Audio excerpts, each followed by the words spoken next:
You know, they were talking about climate change yesterday, and now we're learning that scientists and researchers are looking at how to change the weather on purpose. That's right. Lasers now could one day manipulate rain and lightning. CBS This Morning contributor Michio Kaku is a physics professor at City College of New York. Professor, nice to see you. Extraordinary seeing Al Gore and Bill Clinton there together with Charlie, wasn't it? That's right, yeah. Yeah, they did not get into this discussion, though.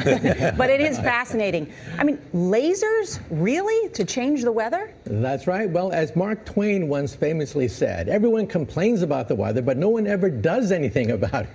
Well, instead of doing a rain dance, we physicists are firing trillion-watt lasers into the sky to actually precipitate rain clouds and actually bring down lightning bolts. This is potentially a game changer. But this is experimental. It's experimental. However, in the laboratory so far it works.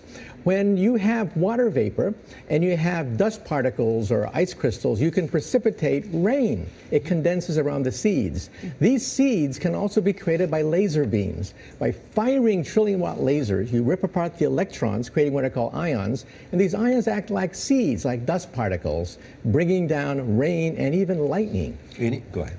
Well, this fascinates me in part because, too, I remember reading the stories that China had used this during the Olympics, that the USSR had used this after Chernobyl to create rain clouds. I mean, did those really work then? We have some of these capabilities now? Inconclusive. Even in the 60s, the CIA used this to bring down monsoons during the Vietnam War, to wash out the Viet Cong.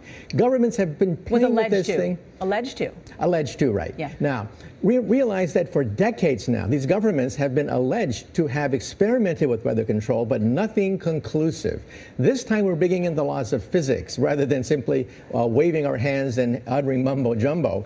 We're actually using trillion-watt lasers now. And in the laboratory, sure enough, they precipitate rain out of water vapor. Sure enough, you can actually bring down electricity down the beam. So what does it mean for drought areas that need to have rain for crops? And if they don't have them, there's the consequences of famine. Well, the bad news is if it's a clear blue sky, it's not going to do anything at all because it only takes water vapor that's already in the air and condenses it.